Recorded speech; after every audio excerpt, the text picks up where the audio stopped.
Document. Part 3 The next morning, Jake was called to a large chamber aboard the ship. It looked like a cross between a hospital ward and a laboratory, filled with rows of beds occupied by sick aliens. Their pale gray skin had taken on a dull, ashen tone, and many lay motionless, hooked up to machines that beeped and flashed in rhythmic patterns. The air smelled sterile but carried an undertone of something metallic, which made Jake's nose itch. "This is one of our quarantine zones," Zurich explained, standing beside him. "These are some of the earliest victims of the plague." Jake scanned the room, taking in the sight of the suffering aliens. "How long have they been like this?" "Weeks," Tilla replied softly, joining them. "Some longer. We've tried everything: antivirals, immune boosters, even experimental gene therapies. Nothing works." Jake nodded slowly, his mind already working through possibilities. "Okay, let's start simple. First, I need patient histories. What were they eating? Drinking? Any changes in their environment?" Zurich gestured to a nearby console. "We have records, but they show no significant deviations. Humans say records can lie." Jake muttered under his breath. Aloud, he said, "I'd still like to see them. Also, grab me some samples: blood, saliva, whatever you've got. I want to look at them myself." Tilla hurried off to gather the requested information while Zurich led Jake to a workstation. The screen displayed rows of data, each entry detailing the daily activities and health metrics of the patients. Jake scrolled through, looking for anything unusual. Most of the entries seemed routine: meals, sleep cycles, exercise routines. But then he noticed something odd: a spike in nutrient intake across the board about 2 months ago. "What's this?" Jake asked, pointing to the graph.zyrr lean closer. A new dietary supplement was introduced, designed to enhance vitality and longevity, and everyone started taking it around the same time. Yes, compliance was mandatory. Jake frowned. Mandatory sounds like a recipe for disaster. "Did anyone test it first?" "Of course," Zurich said stiffly. "Our scientists conducted extensive trials, but not on everyone, right? Maybe someone reacted badly to it. Or maybe it interacted with something else." Jake tapped the screen thoughtfully. "Let's pull back on this stuff and see if it makes a difference." Meanwhile, Tilla returned with a tray of vials containing various bodily fluids. Jake examined them closely, noting their colors and textures. The blood samples were darker than human blood, almost black and slightly viscous. The saliva samples shimmered faintly, like oil and water. "Give microscopes?" Jake asked. Tilla nodded and guided him to another station equipped with advanced imaging tools. Jake spent the next hour studying the samples, searching for signs of infection, parasites, or toxins. While the equipment was far more sophisticated than anything he'd used on Earth, the principles remained the same. Eventually, he spotted something peculiar: tiny, worm-like organisms wriggling inside the blood cells. "Bingo," Jake murmured. "Looks like we've got ourselves a parasite problem." Zurich peered over his shoulder. "Parasites? How could this happen?" "Dunno yet," Jake admitted. "Maybe the supplement weakened their immune systems, letting these guys take hold. Or maybe the parasites came from the supplement itself. Either way, we've got to get rid of them." He turned to Tilla. "You said you've tried antivirals and immune boosters. What about antiparasitics?" "We attempted several compounds," Tilla replied hesitantly. "None succeeded." "Well, maybe you're overthinking it," Jake said. "Sometimes simpler drugs work better. Do you have anything basic, like metronidazole or albendazole?" Tilla blinked in confusion. "Those substances are unfamiliar." Jake sighed. "Never mind. Let's try something else. Hydration helps flush out toxins. Keep giving them fluids. Also, add probiotics to their diets. Good bacteria might help fight off the bad stuff." Zurich raised an eyebrow. "Probiotics, such measures are primitive." "Primitive, sure," Jake agreed, "but effective. Trust me, I've seen it work on animals." "Worth a shot, right?" Reluctantly, the aliens agreed to implement his suggestions. Over the next few days, Jake oversaw the treatment process, making adjustments as needed. He encouraged the medics to monitor the patients closely, paying attention to even the smallest improvements. To his relief, some of the sickest aliens began showing signs of recovery. Their breathing steadied, their skin regained color, and their energy levels improved. "This is unprecedented," Zurich said one evening, watching as a young alien sat up in bed for the first time in weeks. "Your methods are crude, yet they succeed where ours failed."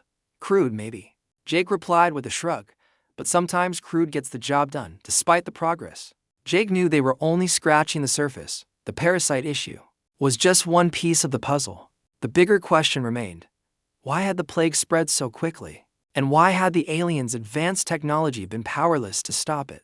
To answer that, Jake decided to dig deeper into the dietary supplement. He asked Tilla to bring him a sample, which arrived in a sleek metallic container. Opening it, he found a gel-like substance that shimmered faintly, much like the glowing water he'd seen earlier. The smell was sweet, almost cloying, and reminded him of artificial fruit flavoring. So this is the magic potion, huh? Jake muttered, poking at it with a gloved finger. What's in it? Tilla handed him a datasheet listing the ingredients. Most of the terms meant nothing to Jake, but one caught his eye. Nanocellular enhancers. Nanocells. Jake mused. Sounds fancy, but maybe too fancy, ever. Heard of K.I.S.S. Keep it simple, stupid. Zurich tilted its head. Kiss, it's a rule, Jake explained. Means don't overcomplicate things. Looks to me like you guys went full throttle on this stuff without considering the risks. The risks were minimal, Zurich insisted. Our simulations predicted no adverse effects. Simulations aren't real life, Jake countered. Trust me. I've seen plenty of plans go sideways when reality steps in, determined to uncover the truth. Jake ran additional tests on the supplement, using the ship's equipment. He isolated the nanocells and observed their behavior under a microscope. What he saw shocked him. They weren't just passive enhancers, they were self-replicating, multiplying rapidly within the host bloodstream. Worse, they appeared to be interacting with the parasites, creating a feedback loop that exacerbated the illness. This is the problem, Jake said, showing Zurich and Tilla the results. These nanocells are making the parasites stronger, not weaker. It's like pouring gasoline on a fire. Zurich's eyes widened in alarm. This cannot be. Our researchers assured us the nanocells were safe. Yeah, well, your researchers screwed up, Jake said bluntly. You need to stop distributing this stuff immediately. And you need to find a way to neutralize the nanocells already in people's systems. The aliens exchanged worried glances. Neutralization will be difficult, Zurich admitted. Once activated, the nanocells are nearly impossible to remove. Then we'll have to deactivate them. Jake said firmly, there's always a way, we just need to figure it out. Over the following days, Jake worked tirelessly alongside Tilla, brainstorming solutions and testing theories. They experimented with electromagnetic pulses, ultrasonic waves, and chemical inhibitors, searching for something that could disrupt the nanocells' replication process. Finally, after countless failures, they stumbled upon a breakthrough, a specific frequency of sound that caused the nanocells to disintegrate harmlessly. We did it, Tilla exclaimed, its voice trembling with excitement. The nanocells are breaking down. Jake grinned, feeling a rush of satisfaction. Told you we'd crack it. Now let's scale this up and get it to everyone who needs it. As the treatment plan was rolled out across the ship, the mood among the crew shifted from despair to cautious optimism. Patients who had been bedridden for weeks began regaining strength, and the death toll finally started to decline. Zurich approached Jake one evening, its expression solemn but grateful. You have saved countless lives, it said. Our empire owes you a debt we cannot repay. Jake waved off the praise. Just doing my job. Besides, we're not out of the woods yet. You still need to clean up your food supply chain and rethink how you handle medical crises. Zurich nodded. We will learn from this. Your wisdom has shown us the value of simplicity and humility. Despite the progress, Jake couldn't shake the feeling that the worst was yet to come. The plague may have been contained aboard the ship, but millions more were suffering on the aliens' homeworld. And as the leader of the Krillin Empire recovered enough to resume command, she made a bold decision. The ship would return home, with Jake accompanying them as an advisor. As the vessel prepared to leave orbit, Jake stood at a viewport, gazing at the distant blue-green planet growing larger in the window. He didn't know what awaited him there, but one thing was certain: he was about to step into uncharted territory, armed with nothing but his wits, his experience, and a stubborn belief that sometimes the simplest solutions were the best ones. *** document. Part for ***. The journey to the Krillin homeworld took several days, during which Jake spent most of his time studying maps and data provided by Zurich and Tilla. The planet, known as Galaxia, was a sprawling world covered in shimmering oceans and dense forest. Its cities floated high above the surface, suspended on platforms powered by advanced energy fields. It looked like something out of a science fiction movie, but Jake knew better than to let the beauty distract him. Millions of lives were at stake, and the clock was ticking when the ship finally entered orbit. Jake felt a mix of excitement and dread. He had seen what the plague could do aboard the medical vessel, but that was just a small sample down on Galaxia. The scale of the crisis would be unimaginable. The leader of the Krillin Empire, now fully recovered thanks to Jake's interventions, addressed the crew before landing. Our people need hope, she said, her voice calm but firm. They must see that solutions exist. Human Jake will join us as we confront this challenge. Jake shifted uncomfortably in his seat. Being treated like some kind of hero made him uneasy, especially since he still thought of himself as just a vet from Iowa. But he nodded anyway, knowing there was no turning back now. The ship descended into one of the floating cities, docking at a massive medical facility. Stepping outside, Jake was struck by the strangeness of it all. The air smelled faintly sweet, and the sky shimmered with colors he couldn't name. Towering structures made of translucent materials stretched upward, glowing softly in the sunlight. Streets teemed with aliens rushing about, their faces pale and drawn. Many wore masks or carried oxygen tanks, signs of the widespread suffering caused by the plague. Zurich led Jake and Tilla into the main hospital ward, where rows of beds overflow with patients. The scene was chaotic. Doctors shouted orders. Machines beeped incessantly and families huddled together, clutching each other's hands. Jake took a deep breath, reminding himself why he was here. Okay, he said, turning to Zurich. Where do we start? Zurich gestured toward a nearby console. We have compiled data from affected regions. Perhaps you can identify patterns. Jake nodded and began reviewing the information. The numbers were staggering: millions infected, hundreds of thousands dead. The spread of the disease followed no clear geographic pattern, affecting both urban centers and remote villages alike. What stood out to Jake, however, was the timeline. The outbreak had accelerated dramatically after the introduction of the dietary supplement. This is ground zero, Jake muttered, pointing to a graph showing the initial spike in cases. Whatever went wrong started here. Tilla leaned closer, studying the chart. The supplement was mass-produced in a central facility. Should we investigate? Yes. Jake replied firmly. But first, we need to confirm if the nanocells are present in everyone who's sick. Grab me some samples from different regions. Over the next few hours, teams of medics fan out across the city, collecting blood and tissue samples from infected individuals. When they returned, Jake analyzed the specimens using the ship's equipment. Sure enough, the nanocells were everywhere, wreaking havoc on the aliens' bodies. It's not just a parasite problem anymore. Jake explained to Zurich and Tilla. These nanocells are spreading faster than we realized. Every time someone eats the supplement, they're introducing more of them into their system. Zurich frowned. The distribution network is vast. Recalling the product will take time. Time we don't have, Jake interjected. You need to shut it down immediately, send out broadcast, warn people not to eat it, and start distributing the sound frequency treatment we developed. The aliens hesitated, clearly reluctant to admit such a catastrophic failure. But Jake wasn't having it. Listen, I get it, you don't want to panic your people, but hiding the truth will only make things worse. Trust me, honesty is your best bet. Reluctantly, Zurich agreed.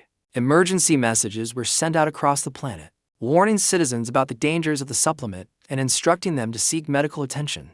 Meanwhile, Jake and Tilla worked around the clock to adapt the sound frequency device for mass use. It wasn't easy. The technology was delicate and required precise calibration, but they eventually managed to create portable units that could be distributed to hospitals and clinics. As the days passed, Jake noticed subtle changes in the atmosphere.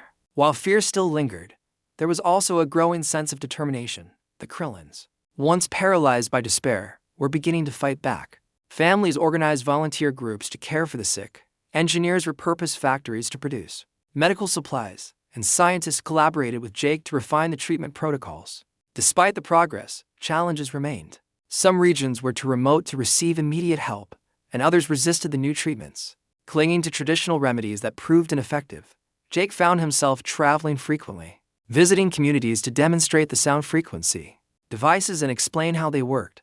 During one such trip, he encountered a group of elders who refused to believe the nanocells were real. Our ancestors never needed machines to heal, one of them declared, crossing their arms defiantly. Jake sighed, running a hand through his hair. Look, I understand your skepticism. Change is hard. But this isn't about tradition, it's about survival. Give me 5 minutes to show you how this works, and if you're still not convinced, fine. But don't deny your people a chance to live. The elders exchanged glances, then reluctantly allowed him to demonstrate, using a portable unit. Jake treated a young alien who had been bedridden for weeks. Within minutes, the patient's breathing improved and color returned to their skin. The elders watched in stunned silence, their resistance melting away. This is extraordinary, one of them whispered. How did you discover it? Trial and error, Jake admitted with a shrug and a lot of stubbornness. Word of Jake's efforts spread quickly. earning him respect even among those who had initially doubted him. The leader of the Krillin Empire praised his ingenuity, calling him a beacon of hope in a dark time. Jake, however, remained humble, insisting that the real heroes were the medics and volunteers working tirelessly to save their people despite the victories. Jake couldn't shake the feeling that something was missing. The nanocells and parasites were symptoms of a larger issue, one rooted in arrogance and overconfidence. The Krillins had placed blind faith in their technology, ignoring potential risks until it was almost too late. One evening, as he sat on a balcony overlooking the shimmering cityscape, Tilla joined him. "You seem troubled," it said gently. "Just thinking," Jake replied. "About how this happened. Your people are smart, capable, but sometimes being too clever gets you into trouble." Tilla tilted its head. "You mean pride?" "Yeah, pride, thinking you've got all the answers. So, you stop asking questions. I've seen it happen before back home, in labs, even in barns. It doesn't matter how advanced you are if you forget the basics." Tilla nodded slowly. "Perhaps this crisis will teach us humility." "Maybe," Jake said, gazing at the stars. "Or maybe it'll teach you something else, that sometimes the simplest solutions are the ones that save the day." As the night wore on, Jake felt a renewed sense of purpose. He didn't know how long he would stay on Kralaxia, but he knew one thing for certain: whether dealing with cows, dogs, or aliens, the principles of medicine and life remain the same. Keep it simple, stay curious, and never stop fighting for what matters. *** document.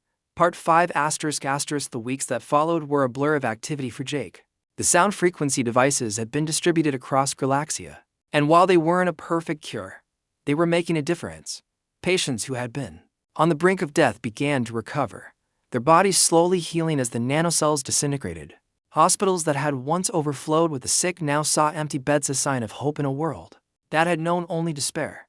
But despite the progress, Jake couldn't shake the feeling that something was still wrong. The nanocells were being neutralized, yes, but the parasites remained. Without the nanocells fueling them, the parasites were weaker, but they weren't gone. Jake knew that unless they found a way to eradicate the parasites completely, the plague would return. "We're treating the symptoms, not the root cause," Jake muttered one evening as he reviewed patient data in the medical facility. Tilla sat nearby, studying a holographic projection of a parasite under a microscope. "What do you mean?" Tilla asked, tilting its head. "I mean, we've stopped the nanocells from making the parasites stronger, but we haven't killed the parasites themselves. If we don't deal with them, they'll just keep coming back." Tilla frowned. "Our previous attempts to eliminate the parasites failed. They adapted quickly." "Yeah, I know," Jake said, rubbing his temples. "But maybe we've been going about it the wrong way. Instead of attacking the parasites directly, what if we focus on strengthening the host immune system?" "Strengthening the immune system?"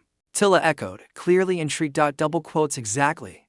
Think about it. Animals and humans have natural defenses against infections. Sometimes, all we need to do is give those defenses a little boost. Probiotics, vitamins. Rest, it's basic stuff. But it works." Tilla nodded thoughtfully. "We have supplements designed to enhance immunity.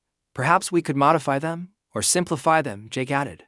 "Remember what I said about keeping things simple? Let's try something straightforward like giving people nutrient-rich food and plenty of fluids, and maybe add some herbs or plant extracts. Plants have been fighting off pests for millions of years. They might have something useful." Zurich, who had been listening quietly, stepped forward. "Our scientists dismissed botanical remedies as primitive." "Primitive, sure," Jake agreed, "but effective. Trust me, I've seen cows recover from infections after eating certain weeds. Nature has its own pharmacy, we just need to tap into it." With Zurich's approval, Jake and Tilla began experimenting with various plant-based compounds. They tested extracts from local flora, looking for anything that showed antimicrobial properties. After days of trial and error, they discovered a promising candidate, a vine-like plant that grew abundantly in Kralaxia's forest. When processed correctly, its sap contained compounds capable of killing the parasites without harming the host. "This could be it," Jake said, holding up a vial of the greenish liquid. "Let's test it on a small group of patients." The first round of trials was conducted in a remote village where the plague had hit hardest. Jake personally administered the treatment, monitoring the patients closely over the next few days. To his relief, the results were encouraging. The parasites began to die off, and the patient's health improved dramatically. "It works," Tilla exclaimed, its voice trembling with excitement. "The parasites are disappearing." Jake allowed himself a small smile. "Don't celebrate yet. We need to make sure it's safe for everyone. Scale it up carefully." As the treatment was rolled out across the planet, the tide began to turn. The number of new infections plummeted, and recovery rates soared.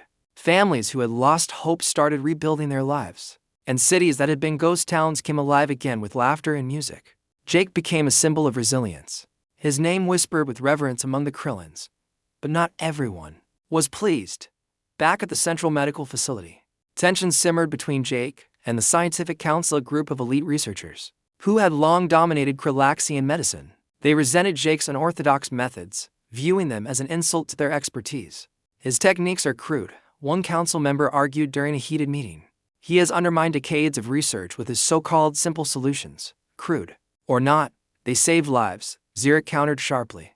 Perhaps it is time we reconsider our approach. The leader of the Krillin Empire, seated at the head of the table, raised a hand to silence the debate. Human Jake has earned our gratitude. His methods may lack elegance, but they achieved what ours could not. We will honor his contributions, not dismiss them. Though the council reluctantly backed down, Jake sensed their resentment lingering beneath the surface. He knew they wouldn't forget or forgive easily. But he didn't have time to worry about politics. There was still work to be done. One night, as Jake prepared to leave the medical facility, Tilla approached him with a concerned expression. "There is trouble," it said softly. "What kind of trouble?" Jake asked, frowning. "Some council members believe your presence threatens their authority. They plan to discredit you." Jake sighed, shaking his head. "Figured as much.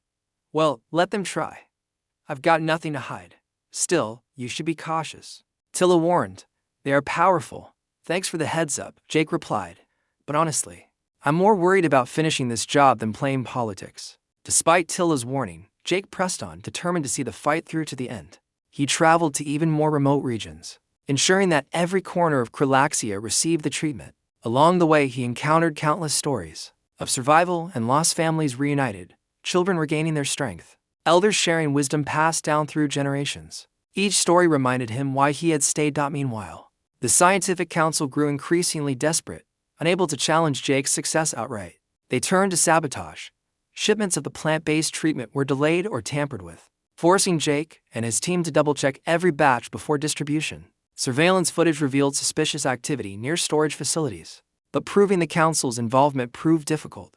"They're stalling us," Jake told Zurich during one particularly frustrating day, trying to buy time to regain control. Zurich clenched its fist. "Their actions endanger countless lives. This cannot continue."